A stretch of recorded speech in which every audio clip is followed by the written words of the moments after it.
Winning Blueprint presents.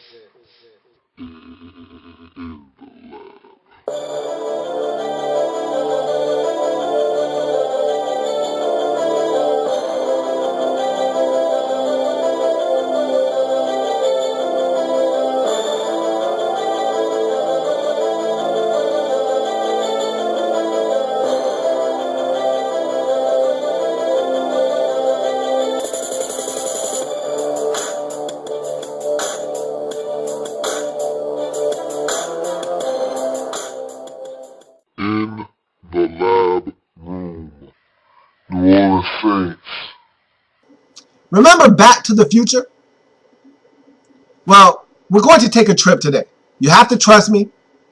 Just get in. We're going to call this Blast to the Past. Just get in. You'll enjoy yourself. Now, if you're a Saints fan, maybe you don't want to get in. But I urge you, come on, get in. It'll be okay. We're going to open up a few old wounds, toss a little bit of salt in them, but at the end of the day, you'll be perfectly fine. Get in. Come on. Get in. We'll take a trip back in the time machine. And by the time we come back, step out of the machine, we'll be back in the present and we'll be talking about better days. So come on, get in. Blast to the past. New Orleans Saints in the lab room. Lab follow-up. Here we go.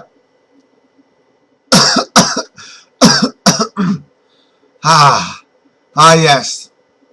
March 2nd, 2012. The day the New Orleans Saints 2012-2013 season officially started and ended. Because you had to know, once Bounty Gate hit the fan, your season was finished. You can listen to Drew Brees talk about how he was going to galvanize this team and bring them together. You can listen to all the brass of the Saints, Tom Benson and company, talk about how we're going to get through this and we're going to be fine. But you knew the damage done to this team in this season was going to be irreparable.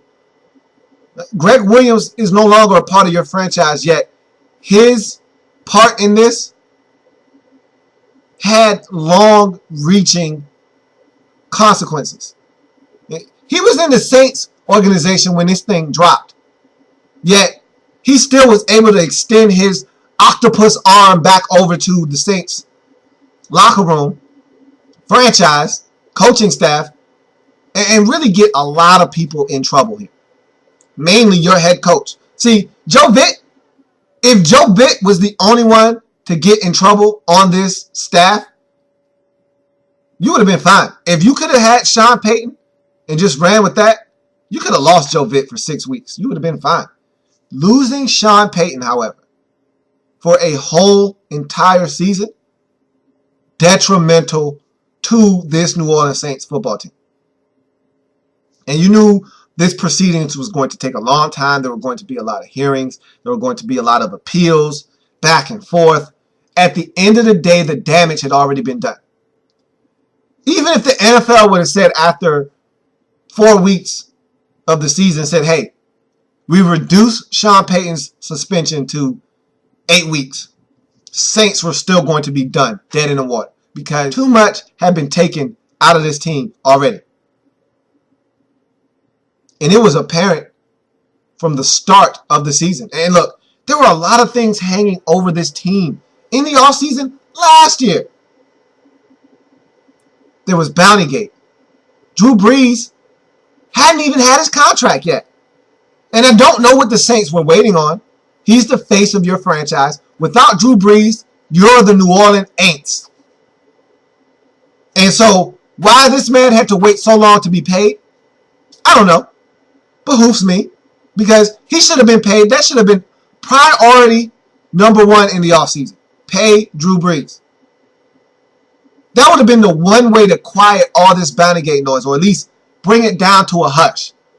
The signing of Drew Brees. How about some good news for the Saints? Instead, you let this thing drag out. The man had to threaten to hold out because you wouldn't pay him. Finally, you guys were able to reach an agreement, but it took too long. I mean, that was like adding insult to injury. You were already dealing with the Bounty Gate scandal, and now this. Another black eye. Luckily, this thing got resolved, and Drew was able to be the quarterback of the New Orleans Saints, but everything just took way too long in the offseason for the Saints. By week 1, you saw that it was going to take its toll on the field. The Saints lose to the Redskins on opening week, and they proceed to start the season 0-4. And this is what I'm talking about. Before your season even got started, it was finished. You start the season 0-4, and the one that was probably the most hurtful, the loss to the Kansas City Chiefs, that fourth and final loss in this losing streak. You can't lose to the Chiefs at home. The Chiefs had 2 wins all season. One of them came at your hands. The Chiefs had 1 road victory all season long. Came at your hands. That was the most debilitating loss of all the losses that the Saints had this season. Because without that loss, I don't know if this team isn't in contention for a playoff spot at the end of the season. I mean, this loss really hurt. Because A, it's the Kansas City Chiefs. B, you were up 18 points in the second half. And you created ways to lose that game. You let the Chiefs get a safety, knowing that they needed 2 points to tie the game. You let them get a safety. You let Jamal Charles rip off a 90-plus yard run for a touchdown. I mean, the Chiefs couldn't find ways to score, and you allowed them to field goal you to death. Rip off a Jamal Charles 90-something yard run. Get a safety. Find a way to put 24 points together. They pieced it together. With 5 field goals, a 90-yard touchdown, and a safety. And then you let them beat you in overtime. Just mind-boggling how you were able to blow that game. And to me, that one hurt the most. It prompted what I like to call the declaration. That was Drew Brees coming to the podium after the game and giving the rah-rah speech. We're going to do this, and we're going to do that, and we're not going to give up, and we're going to win, and we're going to make the playoffs this season. We're going to do all of these things because I believe in my team. Good for you, Drew Brees. That speech for me was like Charlie Brown listening to one of his teachers. After he said, we're going to win and we're going to do this, I just looked at him like, wah, wah, wah, wah, wah, wah, wah, wah, wah, wah, wah, wah, wah, wah, wah. Because I knew what he was trying to do. He was trying to rally the troops. He was trying to get everyone on the same page. He was trying to get everyone to believe, to not give up on the 2012 season. That's what a leader does. I had no problem with him doing that. I have a problem being lied to, however. And I knew that I was being lied to because he's trying to tell me that they're going to make the postseason. They're going to turn this thing around. No, you're not. No, you're not. Because you don't have your general. You don't have your head coach. You don't have Sean Payton. This thing isn't getting turned around. As you speak right now, your head coach is Aaron Cromer. You're not turning this thing around. You're not winning this season. You're not going to the playoffs. You're not going to the postseason. What you need to do is turn this season around and just try to get to 500. That's what you need to do. Just get to 500 and say, hey, we salvaged this season for what it's worth. Don't wag the finger at me and tell me you're going to do this and you're going to do that. Just start winning football games. So that 0-4 start hurt. It really put the Saints in a hole that they weren't capable of climbing out of. But I tell you what, they made a run at it. After the speech, after the declaration, the Saints won 5 out of 6. They got to 500. They were 5-5. It's a brand new season. After 10 weeks of football, you're 5-5. You're right in the thick of things in the NFC. So maybe it looks like Drew Brees might be able to deliver on the declaration. Maybe he's able to make good on his promise. The Saints will turn it around and get to the postseason. Nope. This wasn't your season. And a lot of that had to do with Bounty Gate, the controversy, the slow start. I I say it all the time. It's like a team in basketball coming down from a 22-point deficit in the fourth quarter, making a heck of a run, cutting the lead to 4 before losing the game by 11. It's so hard. You use up so much of your energy that mentally you're fatigued. Physically, you're tired. You're worn down because you had to use up so much energy. Because as a team, you had to expound so much energy that getting to 5-5 took a lot out of this ball club. See, a 5 out of 6 game stretch, when you win 5 out of 6 games, that shouldn't just get you back to 500. Especially if this 5 out of 6 game stretch where you win 5 out of 6 is in the middle of the season. That shouldn't just get you back to 500. That should put you at 8-3.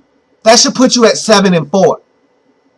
Even if the Saints start the season 1-3, winning 5 out of 6 puts them at 6-4. Do you know how much of a difference that is than 5-5? If the Saints beat the Chiefs and start the season 1-3, and that winning streak or that stretch instead of 5 out of 6 was 6 out of 7, they're 6-4. That's a huge difference. That's the difference between you making the postseason and you not. Because you were 5-5, it took a lot of energy out of you, and you look up and you say, man, we're playing good football, and you look up at the standings and you're only 500. And that's so disheartening. It really is. And it takes so much energy out of you mentally, physically, and it did. It took its toll. And so once they finally were able to say, we got to 500, they lost 3 games in a row. And that's the type of season it was for the Saints. Just a season that up, down, up, down. And that's the type of team they were. They didn't have their general. They didn't have Sean Payton. He's a stabilizing force in that locker room. Him and Drew Brees together, that's all the leadership you need. And without Sean Payton, they really suffered in this season. Now, I'll tell you one thing, though. This defense was monumentally bad this season.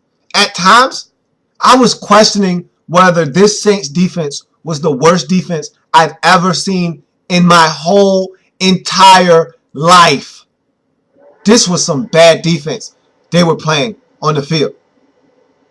I mean, at times, it's like the other team was practicing in 7-on-7 drills, except there wasn't another 7 on the defensive side on the field. It was just them out throwing the football, running routes, running. There was no Saints resistance on defense at times. I mean, this season for the Saints on defense was one to forget. And this speaks volumes as to how much talent the Saints need defensively. There's not going to be a coach that comes in here and just fixes this problem. You got Steve Spagnuolo because you thought he was going to be able to come in and enhance what Greg Williams was doing on the defensive side of the football. Maybe stop teams from scoring 29, 33, 40 points on you every week. Maybe limit teams to 21. If you can do that with the Saints' explosive offense, you'll win a lot of games. Spagnuolo couldn't fix this. This thing was broken way beyond fixing it. You need a new one. You know how sometimes something is broken and you get a little bit of glue or you get another piece and you stick it in there and it works just as it did when it was brand new? Not the situation, not the case in New Orleans on defense this year. This thing is broken beyond repair. You need a new defense. We'll talk about that a little bit later. But the Saints average over 28 points a game. The Saints average giving up over 28 points a game. Can't win many games in the National Football League when you're scoring 28 points, but you're giving them right back. And again, this Saints team wasn't good enough to trade blows with teams this season. They tried to trade blows with the Redskins. They lost. They tried to trade blows with the New York Giants. They lost. They tried to trade blows with the Carolina Panthers at the end of the season. They lost. They weren't good enough to trade blows as in the past. When Sean Payton was there, oh, the Saints would invite you to get in the shootout. You want to get in the shootout with us? The New Orleans Saints? You sure you want to do that? Because if you want to, by all means, go right ahead. We welcome you to do that. Because the Saints have no problem scoring 45 points. You want to score 38? Fine. We're going to score 45. You're not going to win. This season, they got in the shootout with the Carolina Panthers. One that they would normally win. They scored 38. The Panthers scored 41. So atypical of the New Orleans Saints. Because the Saints are a team that outscores their opponents by any means necessary. And they normally come out on the winning end of games like that. But this season, not so much. They missed Sean Payton. And their defense was a large part of why they didn't make it to the postseason. Why they weren't even close to making it to the postseason. Because this defense was terrible. Terrible.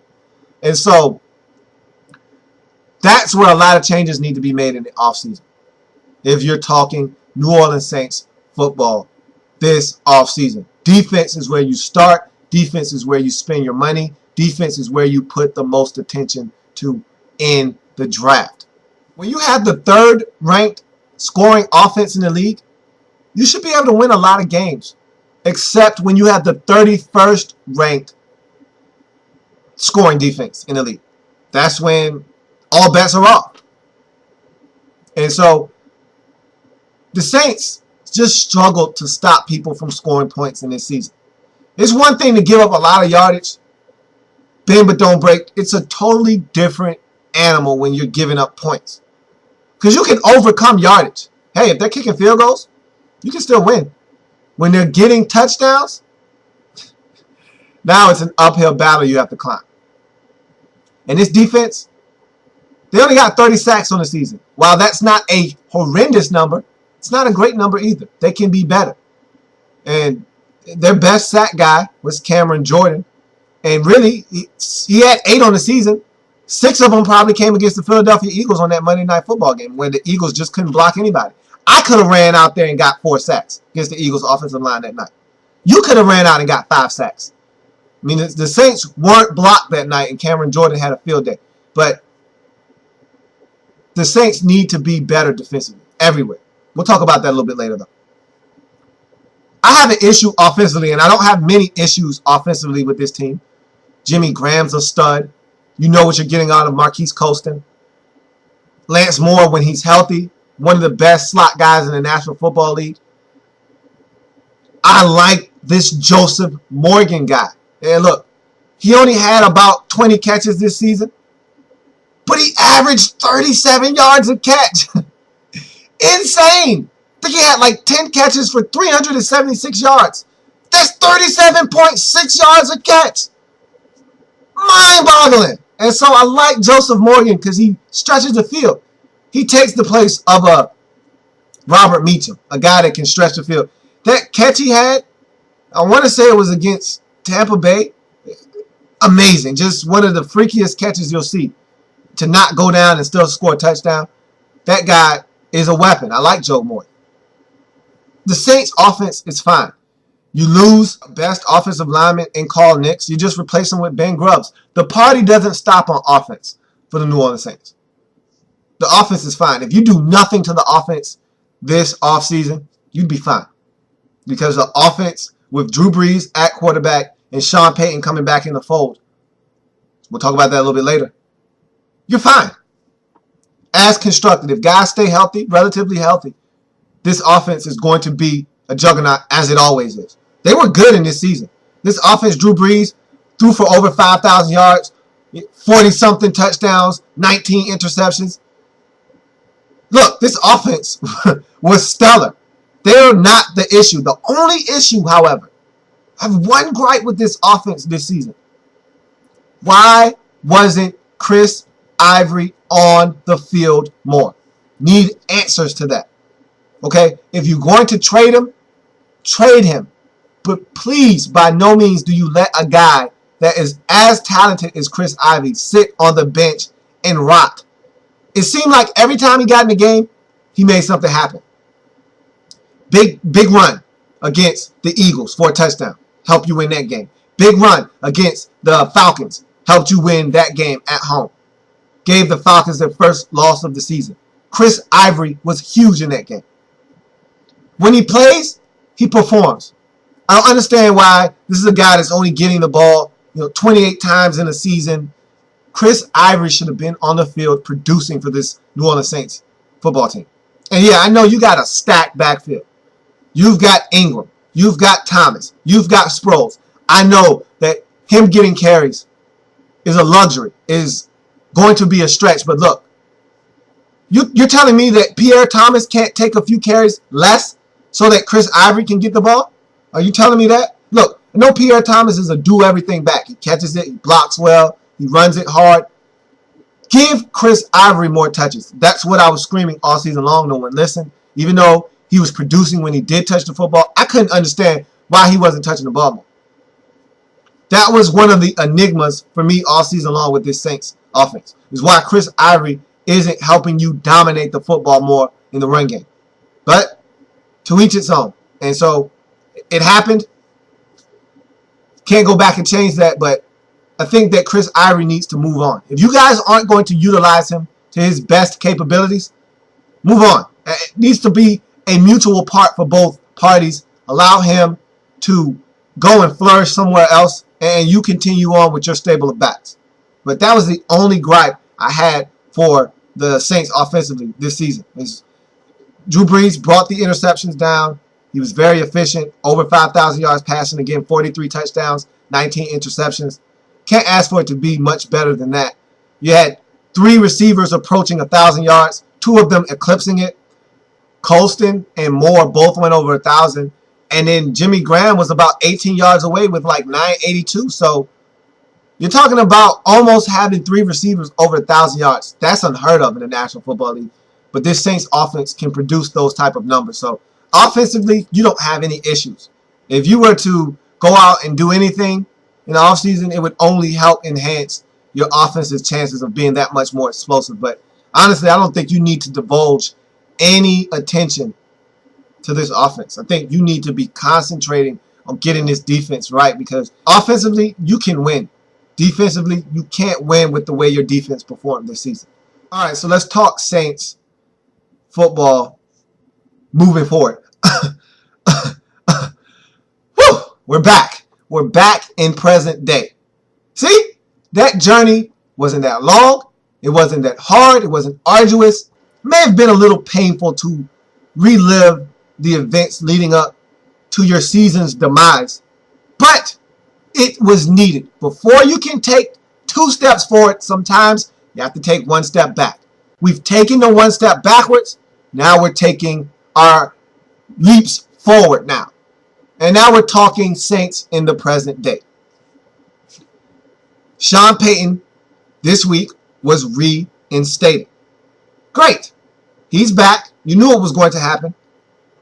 He's back in the fold. He's back being able to make personnel decisions and be intimate with his football team. And so, great. Great news for the New Orleans Saints. Now they can resume business as regularly scheduled. You can now resume your regular scheduled programming right now if you're the Saints. Great. That's great news. This Bounty Gate thing will start to simmer. Again, you might hear something about it when the preseason starts. You may hear something about it in the first 2 weeks of the season. After that, this thing would have blown over. It'll just be about football on the field for the New Orleans Saints. Of course, if you guys win, you'll bring it up. You'll rub it in Roger Goodell's face. I have no problem with that because, yeah, Roger Goodell can sometimes be a little bit over the top. Again, when you rule with an iron fist, and it's almost like you're running a form of communism, because when you are the judge, you are the jury, you are the executioner, things like this happen. When there's no one and no checks and balances, when there's not a system in place to stop Roger from going on a power trip. Look, if I say I'm right, I'm right. And so when you appeal to me, the person who said that this happened and this is the way it's going down in the first place, what do you think is going to happen? You appeal to the guy that said, I'm suspending you? You think I'm going to overturn my suspension? I don't want to be wrong. I don't want to look like I didn't know what I was talking about in the media. Of course I'm going to uphold these suspensions. And so Yeah, if you win and you rub it in Rodgers' face, I can get with that. I can see why you would want to do that. But this shouldn't be about rubbing anything in the face of Roger Goodell. This should be just wanting to win because you want to get the bad taste of 2012 out of your mouth. The first step to doing that has already taken place, having your coach reinstated. You've got the 15th pick in the draft. You need to get busy on this defense. Start chiseling away at the foundation of this defense because there is no foundation of this defense. You need to knock that down, start over again. You drafted Cameron Jordan a couple seasons ago. He's solid. He's no game changer, but he's your new Will Smith. Will Smith is getting up there in age. Maybe Cameron Jordan could be a guy that could get you 11 sacks. Nothing more, nothing less. 11 sacks, you'll take it every year from him. He got 8 this season, so he's getting better. Let's see if he can become a double-digit sack guy for you. Junior Gillette, I thought he was solid off the edges at times. He had 3 sacks this season. Maybe he's a sack specialist for you that can get you 5 to 7 to 9 sacks in a season. If you can find a way to stockpile sacks and not have a dominant rusher, fine. But you need to be more stout inside.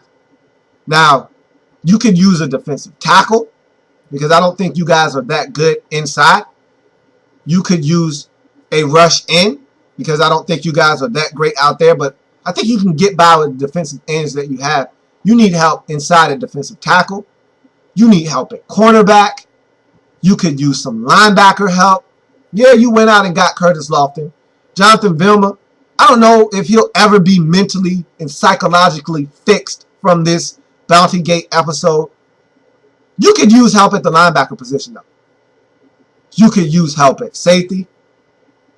I like Roman Harper. I don't love Roman Harper anymore. I thought that Roman Harper was big and very instrumental in you guys winning the Super Bowl.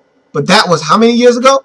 He's getting older, and his age is finally starting to catch up to that salt and pepper hair that he's had probably since he was a teen.